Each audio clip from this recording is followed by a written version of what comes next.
in this case, is all going to be about three things. Number one is we're going to talk about the fact that he had a consultation and they talked about removing tissue. That you got, yeah. Oh, skin. Well, tissue and skin. We're talking about making big scars on his chest. We'll talk about that. Number two, I want to really delve home to this whole thing about how you can treat your gynecomastia and whether or not it's going to go away with diet and exercise. And number three is how to reach out to me at the AGC if you want my opinion, how best to do that so that it's simple and easy and makes it easy for me. I can't come in every day and get 50 consultations from all over the world, thank goodness. But it could be a lot easier. We got to kind of get it more simple. But anyway, let's go in here. Come on in. And John, no face, John, no face. Yo, man. So you already met John, right? Yeah. All right. So we're rocking. Yeah. Take this off. Sit up. Let me get you rocking here. All right. All right. So here we go. So. He's got definitely female-like breasts in a male. That's definition, big time. So, I mean, look at the curve he's got here. Look at the volume. It's pretty big.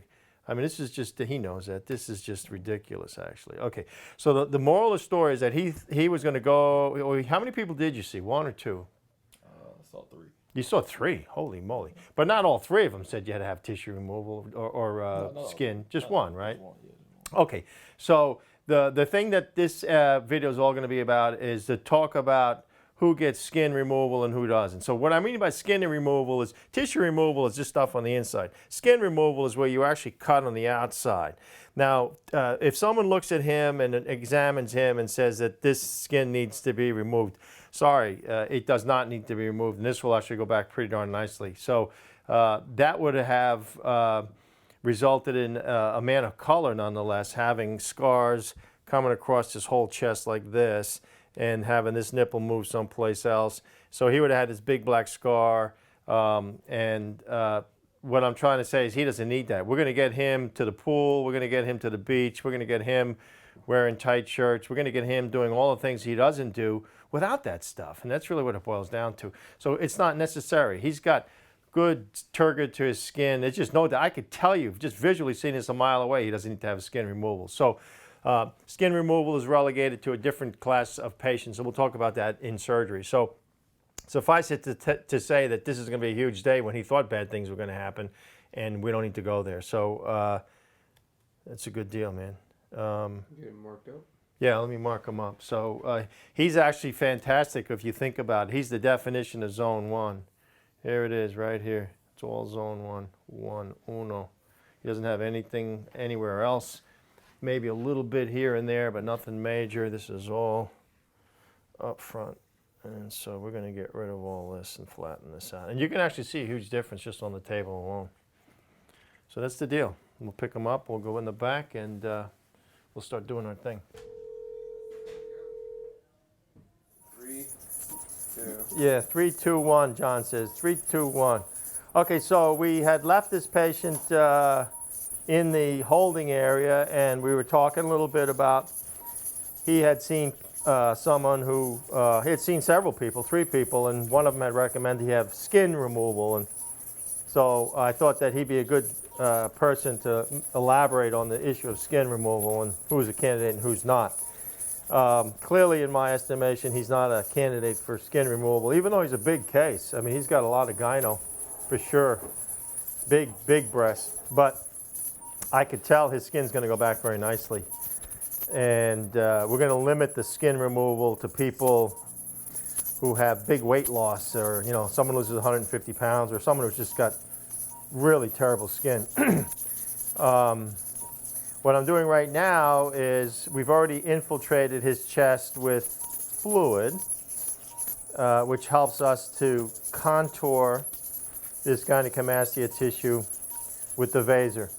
This is the Vaser probe. This is a solid probe.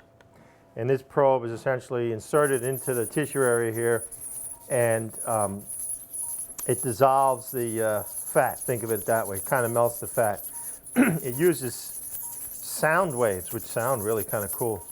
So it's not laser based or anything like that. It just uses sound waves. What I can feel is I'm going through tissue for sure here. It feels mostly fibrofatty. Doesn't feel like a huge glandular mass. It's really more fibrofatty. The point being that, you know, gynecomastia is caused by things or tissue other than gland. I mean, I think gland is the most impressive when we pull out that white stuff.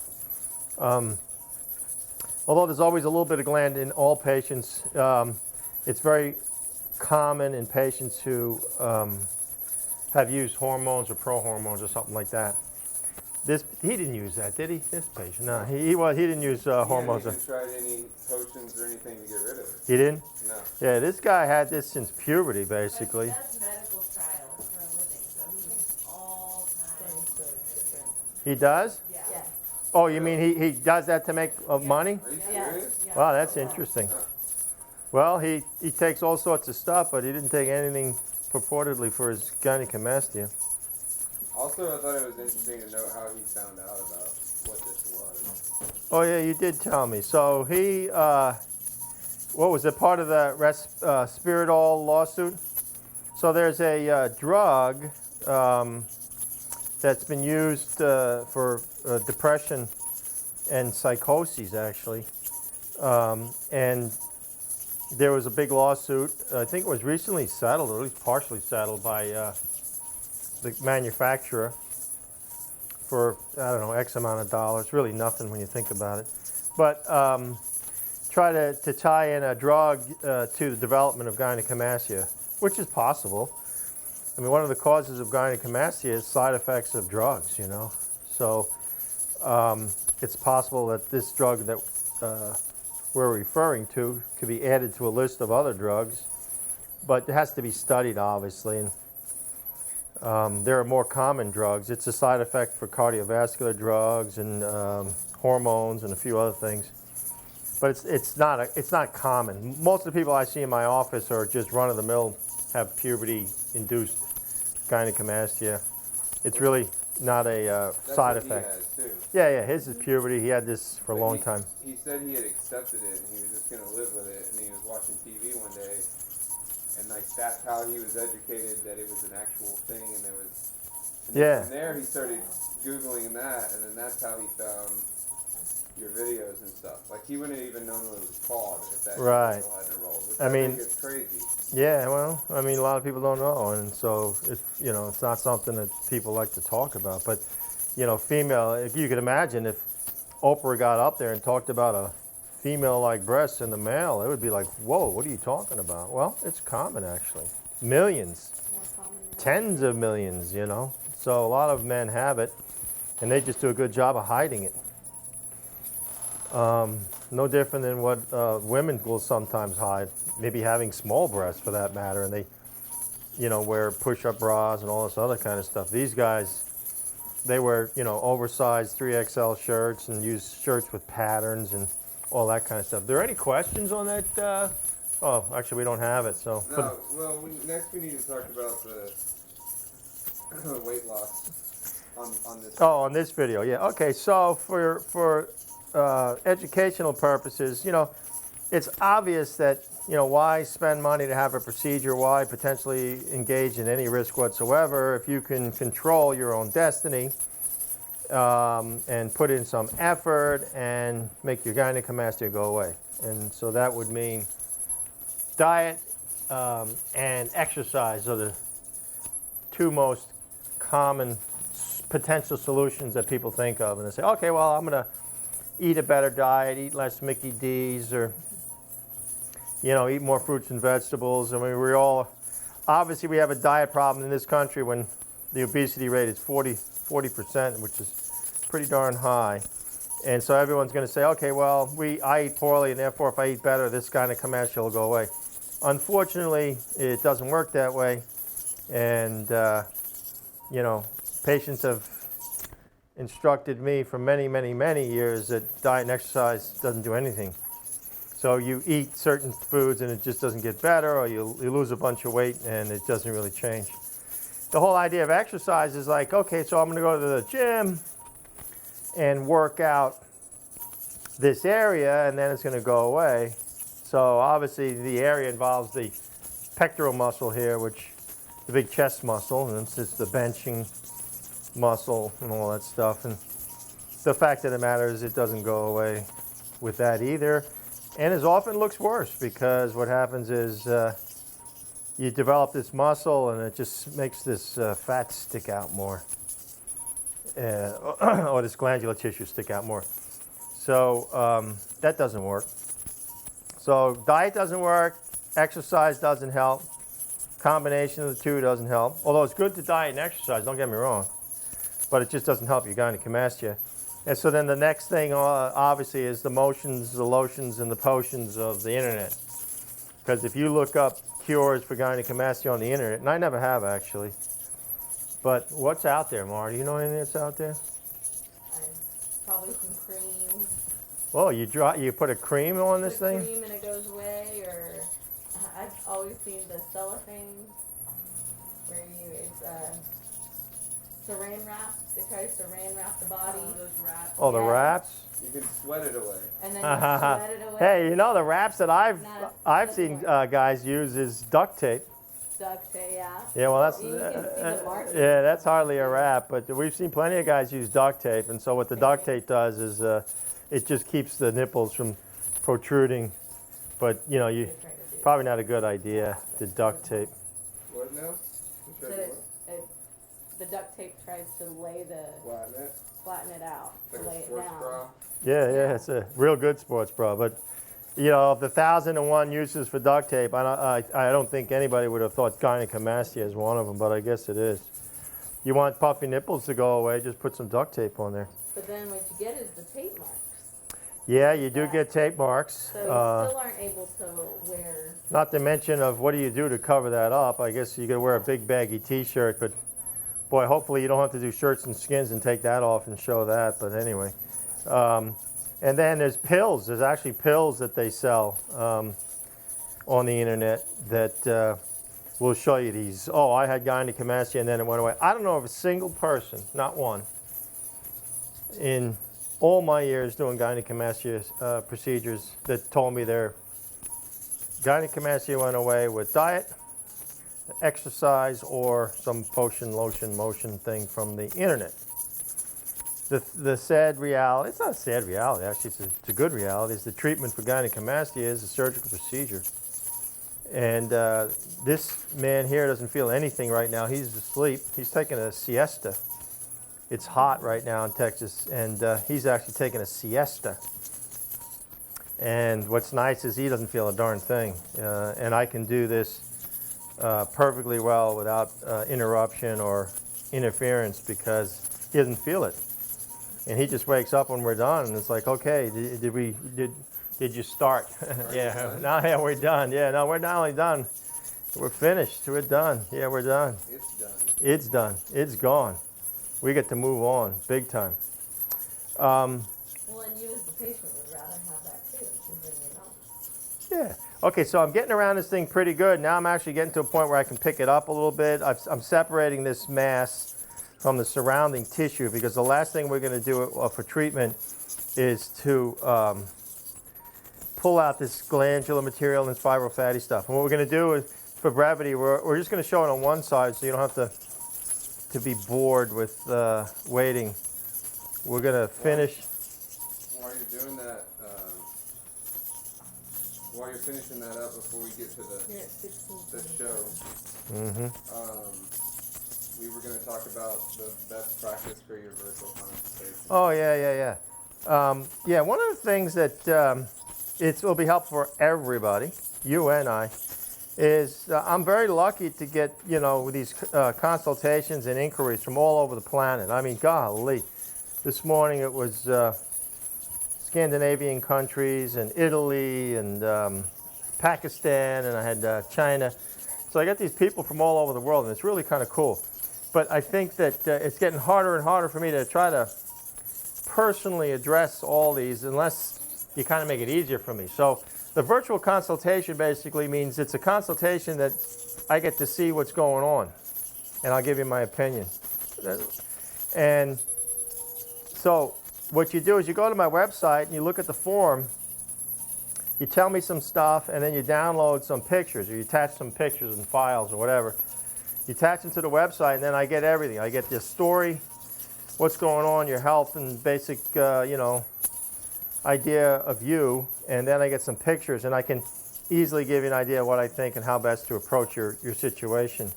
If you just ask me where to download pictures or how to download, how do I get your pictures, it's all on my website. You got to spend a little bit more than a second. I know it must get exciting, but you got to send me some pictures, because without pictures, I really can't tell what's going on. It kind of slows the whole process up. So please send some pictures on my website.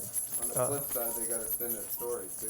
Yeah, just send me some information. We've got to have some pictures, and this way I can take care of everything all at once, and we don't have to be inefficient and waste time. Right now I'm getting through this central area even more. I could feel it getting smaller and smaller, and we're shrinking it down. So this whole breast, I mean, on a girl, this would be what size? You'd think this would be like a C-cup breast easily on a girl. So we're shrinking this thing down. I keep bumping into it. That's what you can see here. I'm bumping into this mass. Yeah, so this bumping, this resistance is not normal fat. That's the tissue from gynecomastia, which just is a lot more fibrous, less forgiving than normal fat. And it's centered right here at the nipple areolar complex. Obviously, he had a lot. So I'm doing my best to kind of whittle this down and melt it. Okay, so again, on this gentleman had pretty significant gynecomastia. We infiltrated with local anesthetic, although he's asleep. But the tumescent infiltration is to help to get this fat out. We melted a lot of the fat in zone 1 and zone 2 over here. And now we're going back in with the cannula to take that fat out. So we're going through these tiny incisions, and we're going to start sucking his fat. And we're really watching his skin too, see how well his skin is retracting, because that was the big issue. That's what this video is all about. I'm using 2 hands, and I'm just slowly passing. Here you could see that fat getting up in that cannula. So that's fat and gynecomastia tissue too. Fibrofatty in nature. And what the Vaser does is sort of melts the fat, and now I have to come back with regular liposuction just to get that melted fat out of there. And you can see already that chest is going further and further back. I can feel there's a mass here. See, I'm bumping up against it while I'm doing the lipo.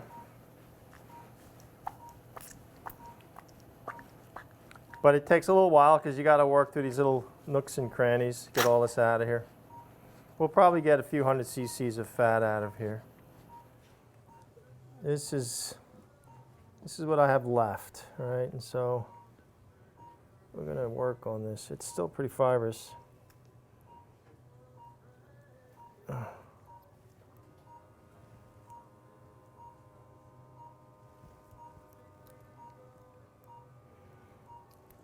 I'm just breaking up the attachments. What's good about the Vaser, oh boy, look at that, huh? What's good about the Vaser is it loosens the stuff up.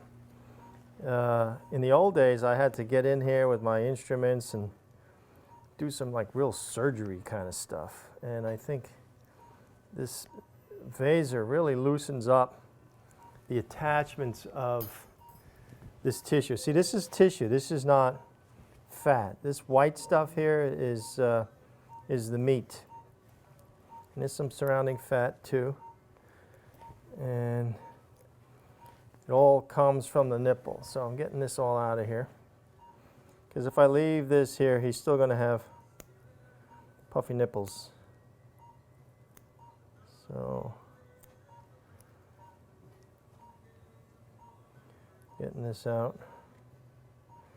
And then I'll go back and feather it, which basically means that I want it to be even. So I'm going to go back in and just adjust the level of the fatty layer underneath there. Okay, so there you go. So all that doesn't seem like much compared to what he had, but it just goes to show that most of what he had was fibrofatty. This is actually the glandular material that was centered right underneath the nipple areolar complex, right here. Now that's gone. Sayonara. Goodbye and good riddance. So I'm feeling the layer here. I still feel a little bit fatter here.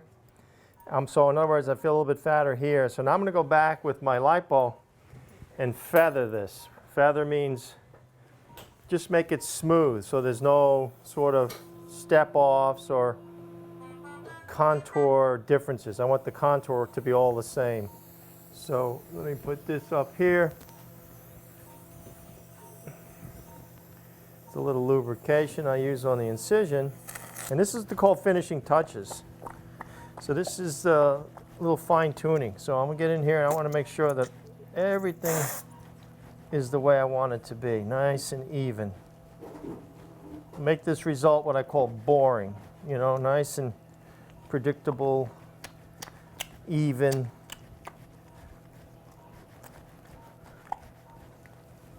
Uniform, masculine. See, still getting a fair amount of this stuff out of here.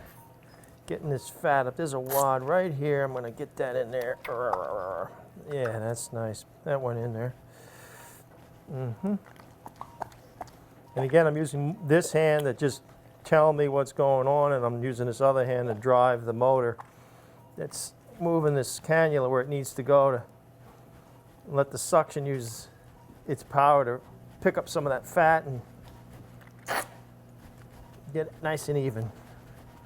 Well, now that we've All right, I'm feeling good about this now. So I think it's pretty obvious here that that's a nice result now. So that breast is gone, okay?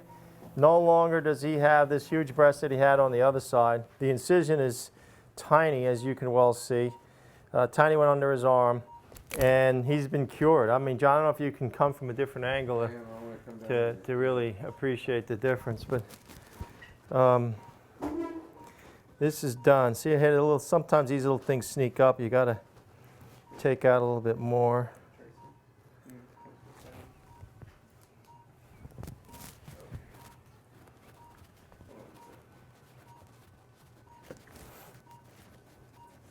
Voila. We put two little incisions in these closing, for closing of these incisions, and we're pretty much done on this side. So this is a good case, I think, of gynecomastia that there may have been some confusion in somebody's mind that this would be taken care of by cutting his skin out, but assure you, skin didn't need to be cut out. His skin was going to go back just fine. Proof's in the pudding. It has gone back just fine on the table, and it'll continue to contract over time. You can actually see the outline of his muscle. It's right through here, which is beautiful. And this guy is going to have a chest that he's dreamed about for 20 some odd years, but he didn't have until today. So for that reason, it's pretty awesome. So anyway, you periscopers, I hope you learned something and appreciate that very much. And for you videographers, we're going to go to the other side and we're going to do essentially the same thing that we did on this side to make this proportional. Thanks.